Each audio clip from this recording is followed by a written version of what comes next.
Good evening नमस्कार आज आम जो वीडियो बनाऊे त्रिलोचन सार आ तो आप जानवा दरकार आम गोटे पार्क रे वॉकिंग करुचे प्लस लोक भी हेल्प करुचे से भाया आम जो मैंने कोचेस अच्छा जो मैंने आमर किसी न्यूट्रिशन रे प्रोग्राम रे अच्छा मोर सजेसन से रही 10-15 मिनिट आप डेली सका सन्धार चलिया जातु आप स्वास्थ्य को मेंटेन करूँ 5,000 10,000 जो स्टेप चलवार अच्छी ताकू भी आप मेंटेन करेंगे। एक्चुअली त्रिलोचन सार 7,000 8,000 10,000 स्टेप चलुँच से ए बाबद किसी कहे सर आपड़ केमी 7,000 8,000 10,000 स्टेप चलुँच मोर वर्क ये केतबेले ये पार्क रे चले केतबेले निज काम पई चले तो पर डे एमती 6,000 7,000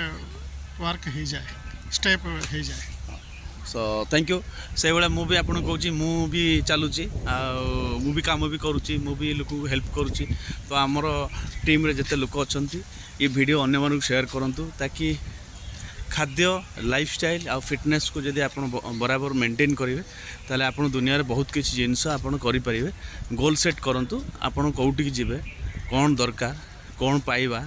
आ कौन लोक हेल्प करवा। सो थैंक यू मु आशा करुँची